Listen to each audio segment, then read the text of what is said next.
Don't make the mistake of not updating your skills. Most people have the ability to offer some kind of service or product online. If someone is looking for what you do and it's something they can't do or don't have the time for, they'll pay you to do it. But you don't want to put all your eggs in one basket. Demand for skills change, and that's why it's necessary to make sure you can offer multiple sets of skills. For this, you need to keep updating your skills. Even when you outsource services to clients, you want to have knowledge of the basics on whatever you're offering. You never know if an outsourcer fails to complete a task or does it incorrectly. You may not have the time to have them correct it due to deadline pressures. It's during these times that knowing about what you are offering can help you to step in and finish the job. You want to avoid missing deadlines as much as possible. That is a difficult situation to reverse. Of course, having dependable resources in the first place will limit this situation from arising. When considering outsourcers, have them do some jobs that are exclusively for you in the beginning to see how they perform. Again, having a grasp on the basics of the task they perform will help you evaluate their skills. Once you're confident of their abilities, you can use those resources to perform work for your clients. For the most part, the internet has made it quite easy for people to keep their skills up to date and learn new ones. There are plenty of websites dedicated to learning. Some have specific subjects, while others are general purpose. You may need to pay for some courses, but you'll be able to find plenty of them for free. YouTube is one place to look if you can get past the advertising and offers. Another free place that expands frequently is Khan Academy. When you feel comfortable with your new skill sets, you can offer them as standalone services, or you can use them for add-ons. If you already have an existing client base, simply let them know that you can perform these extra services when they need them. Also, ask them if they know anyone who may be looking for such services. You already have proven yourself to your clients, so they should have no problem recommending colleagues. These types of referrals are your best sources for new jobs. Even online businesses need a plan. As Benjamin Franklin is quoted as saying, "If you fail to plan, you're planning to fail." One of the greatest reasons to start an online business is it's easy to do, but that ease often comes with a price of not making a plan of how you'll make it work. The dynamics of online businesses are easy. The execution is what throws a lot of people off. Trying to make it without a plan is at best an uphill battle. The plan doesn't have to be an elaborate business plan. Keep it simple by specifying the type of people you're targeting, your ideal customer, and what kinds of products you're going to offer. Come up with a list of social media platforms that would fit with what you're trying to sell. Determine what kind of marketing channels you're going to implement. It may be content creation for your website, videos, instructional material, etc. Don't rule out traditional offline methods like direct mail and flyers. These still work better than most people realize. Whatever method you choose, make sure you track your efforts. If you don't know where your sales are coming from, you won't be able to increase spending on those methods, and you'll also be spending too much money on channels that aren't as effective. Another common problem when it comes to planning is not knowing what you need to do to become successful in your online business. When you first start out, you won't have enough experience to determine the best path to execute. If this is the case, find a qualified program or mentor to get you on track. You can choose to use this just long enough to come up with a plan, or you can continue so that you learn the appropriate methods and techniques to help you. One of the biggest problems when seeking out help from others is whether or not they're truly qualified to give that help. Ask for some proof of what they've accomplished. If you get any feeling that they are not who they say they are, don't be afraid to move on. It's your money, and you don't want them jeopardizing your chances of success due to a lack of experience. If you come up with the right plan for your online business, you'll increase your chances of making it work. It'll still take a lot of effort, but the journey should be much quicker than trying to make it without a plan. Getting less done by trying to do everything yourself. Starting an online business is easy. Running an online business successfully is a whole other ballgame. One of the biggest mistakes online business owners make is they try to do everything by themselves. You believe you know what's needed to make money online, and you start to perform tasks to get there. But then other things come up that get in the way. Bills arrive in the mail, so you pay them. Perhaps you get a phone call from someone who's interested in what your business has to offer.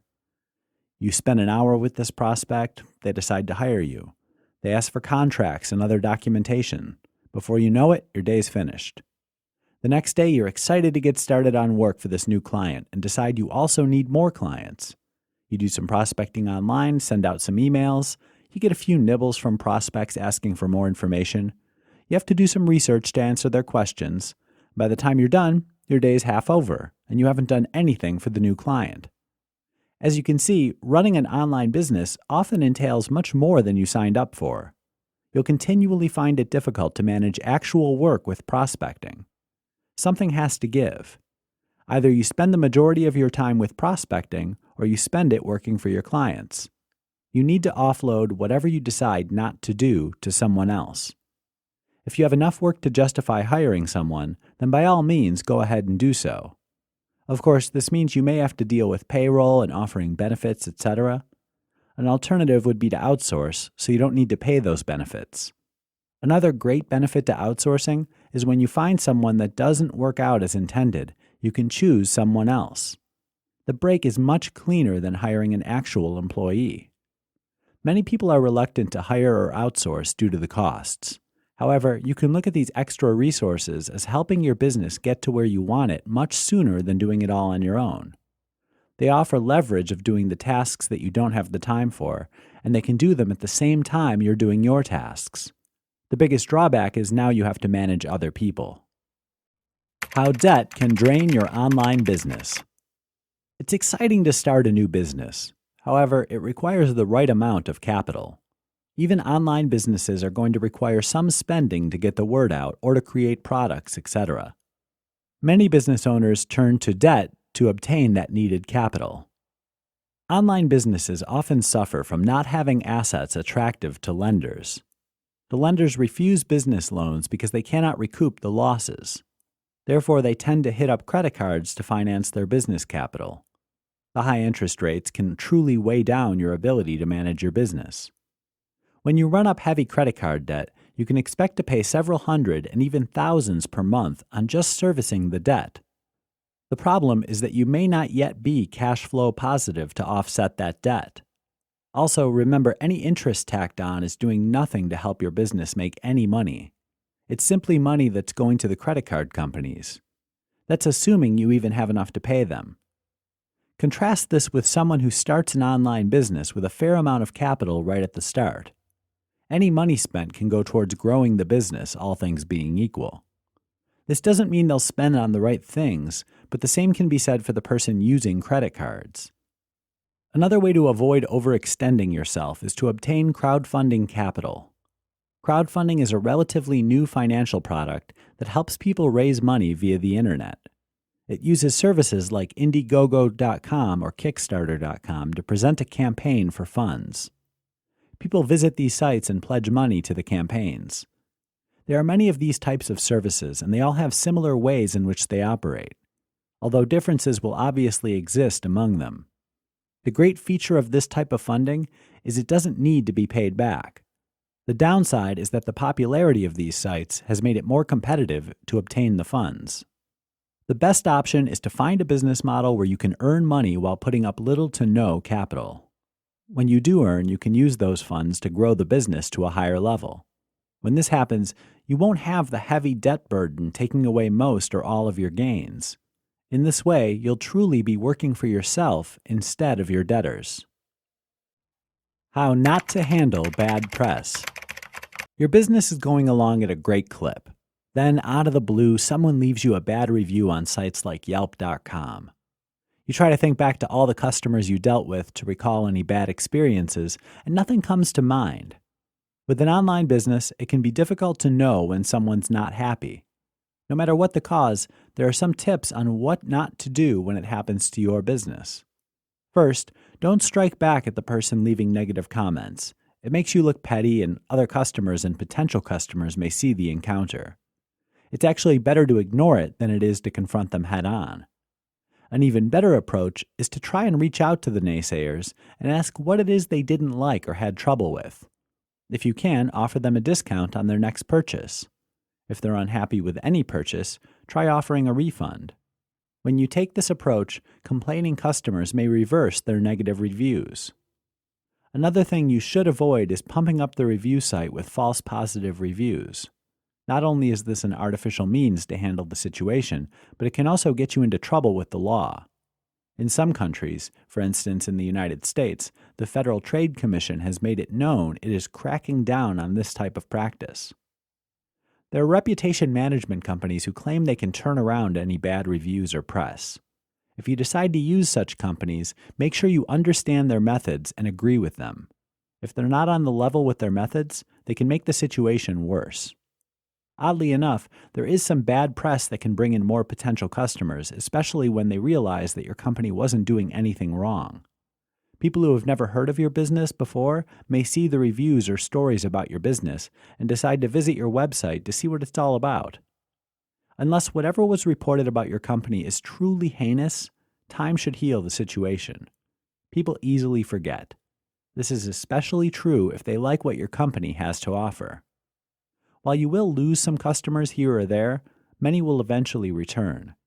Offering discounts to entice them can be a great way to make the impact of the situation less severe. How to destroy your business by ignoring your customers. Think about the last time you purchased something online from a company you trusted. Did you buy something else from them later on? If you did, was it an easy sale? In other words, did you trust that company more than you did when you purchased the initial product? You probably did trust them more during subsequent purchases. One of the greatest assets a business has is existing customers. When you have an online business, you have even more of an opportunity to capture those customers on your list. You can communicate with them directly and even sell to them from time to time. But it's amazing how many businesses either ignore customers who purchase from them, or worse, they don't treat them with the respect they deserve. While it may be a stretch to say that your business will be destroyed when you ignore existing customers, you certainly are not doing yourself any favors if you are. Customers who are currently in your funnel have warmed up to your business, and when you do it right, they trust you. New customers have no idea who you are, and you have to do a lot more to get them to trust you. Who do you think it's easier to sell to? This isn't to say you shouldn't put effort into finding new customers. You should. The point is, you want to make sure that you're spending a good amount of your efforts on keeping existing customers happy. It's incredibly puzzling to see even well-established businesses cater to new customers while completely leaving existing customers in the dust. Have you ever paid for a subscription and stayed with that subscription for an extended period, only to learn that the company has offered an amazing deal, good for new members only? You likely feel betrayed when that happens, and it happens often.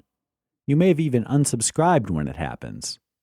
Maybe your business won't fold if you ignore your existing customers, but you will be putting in way more effort than's needed to increase your sales. While you shouldn't bombard your existing customers with offer after offer, you should make them feel special. When you do, the effort to sell to them will be small, and your cost of acquisition actually decreases when that happens. Who doesn't want an easier way to sell to customers? It's there for the taking. How to make your online business struggle by not capturing emails. Ask any online business owner what their single biggest asset is. Rather, ask any online business owner who captures emails from customers and potential customers. You probably have figured out by now the email list is the biggest asset of any online business. There are tons of online businesses out there.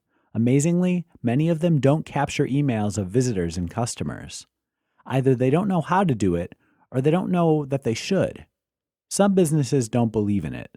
Whatever the reason, they're leaving money on the table, and lots of it. As for people who don't believe in doing it, they feel that it's intrusive. But guess what? Visitors don't mind leaving their emails when you give them something valuable in return. If you maintain that value coefficient for the duration of the list, you'll find that most visitors welcome the intrusion. Those that don't will simply opt out of the list. If you're not familiar with how to capture emails, you have a couple of options. Learn how to do it or hire someone who does. However, the option should never be to not do it, even though that is seemingly one option. There's plenty of information online, and there are plenty of people who can get you going if you're not willing to do it yourself. The concept is simple. You sign up for an autoresponder service. This is a service that manages the emails for you, as well as provides you with the forms and other great features that help you in your email campaigns. The services are getting more sophisticated all the time. However, the more features they add, the more complicated the service becomes. The good news is you can use these services for basic functions like having customers sign up and confirm their emails, as well as opting out. Just having an email list isn't enough, though. You need to load it with information that your list will find useful. A guideline is to include several emails that don't contain sales pitches, and then every 5 or 6 emails can include something sales related. This is known as nurturing your list and is a great way to keep the list members happy. Too many sales pitches are going to get them hitting the opt-out section. Although you can't eliminate that, you want to avoid it as much as possible. Is your online business compliant? Running an online business can be a lot of fun and can be profitable as well, but it's important that you make sure you're meeting all compliance requirements with governments. Many website owners ignore this at their peril. If you capture emails of potential customers in many countries, you're required to disclose what you intend to do with those emails. You need to let these customers know if you intend to sell their emails or any other plan you have for them. It's common to include this in your website's privacy policy. If you include testimonials, make sure that they're real. In the United States, the Federal Trade Commission is cracking down on companies and websites which are fabricating testimonials. This should be common sense, but make sure you get people who actually have used your product and are giving genuine feedback about it. Also be aware that if you pay for these testimonials or give your product away for free in exchange for a testimonial, this fact must be disclosed as well. If your business includes affiliate sales and you provide reviews of affiliate products you're selling, you must disclose that you have an affiliate relationship that may result in commissions generated. The FTC wants to make sure your potential customers understand your reviews may be biased based on the fact that you're receiving commissions. It's not the worst idea to run your policies by a lawyer who's familiar with compliance law. The internet is accessed by many people around the world. This complicates the scenario as you need to make sure you're compliant not only in your own country, but everywhere else your website may be viewed. Many countries are trying to implement similar rules, but you simply never know when one falls outside those rules. Failure to comply can at best get you a warning, and worst, levy steep fines for your business. Those fines will likely be more than any amount a lawyer would charge to help ensure compliance.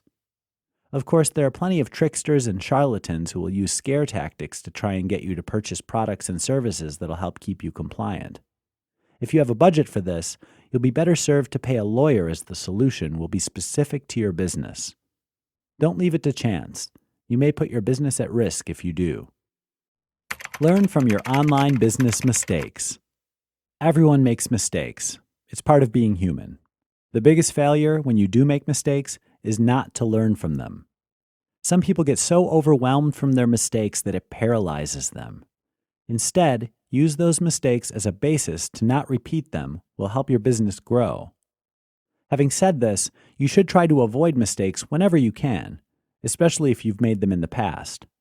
It's amazing how many people will continue creating situations that they have to later try and rectify, especially when they know how it didn't work out in the past. Insanity is defined as doing the same things over with different expectations for the results. If you want some guidelines on how to either avoid mistakes or learn from them, the first is to keep a journal. Whenever you come across a situation, record it in the journal along with any steps you took. Also, take note of whether you viewed it as successful or not. When the time passes, we may run into those situations again and not remember it. The act of writing something down will help you remember it in the future. Besides, you'll have a roadmap on steps to take or avoid should you not remember the circumstance. Another way to deal with mistakes or potential ones is to seek the advice of trustworthy colleagues and friends. If you know someone who's dealt with a similar situation, consult with them about what steps they took to deal with it. If you find their advice helpful, consider doing something in exchange for that advice. Perhaps you can give them something relevant from your business, or you can refer business to them in the future. The types of mistakes you want to avoid are ones which can get you into legal trouble. If you're unsure of taking some action, don't hesitate to consult with an attorney on the subject. Seek one who's qualified in that area of law that deals with the situation. In most cases, there's no avoiding making mistakes completely, so don't beat yourself up too much when you do. It's important to recognize that you've made them and take ownership of them. Passing the blame on to others is going to make the situations worse and is going to upset people that you're blaming.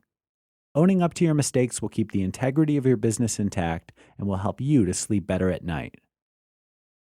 Want to quadruple your workload? Don't back up your data. If someone took away your main workstation tomorrow, how much would this cripple your online business? If you're like most who run your business online, you'd probably say that number is close to 100%. This is exactly what may happen if you don't back up your data.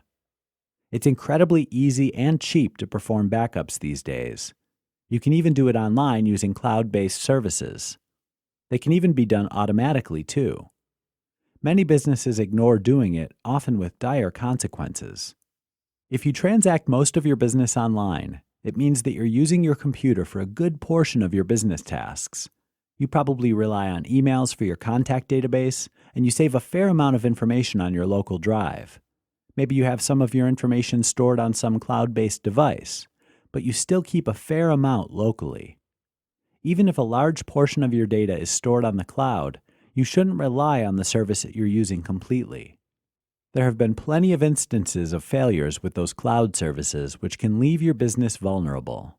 You hope they're backing things up, and you hope they're storing those backups off-site, but you can never tell. If you wait until there's a problem to find out, it's probably too late at that point. If you store a good portion on your local drive, maybe you believe you can use a data recovery service. Be aware that these services are very expensive, and there's absolutely no guarantee of getting your data back. You pay whether or not they can retrieve your information. Most people make the mistake of trying to recover the information themselves before seeking out the services of data recovery companies. They usually do more harm than good and make it impossible for any recovery of data. There's absolutely no reason to not back up your information or data. The technology is quite cheap and easy to set up. Most solutions are set it and forget it. If you're technologically inept, hire someone who can help set it up for you. There are even online services that'll back up your information. When deciding on such a company, get references and do some research to make sure they're reliable companies. Ask them about the procedures they use for backing up, as well as restoring, and ask about off-site storage.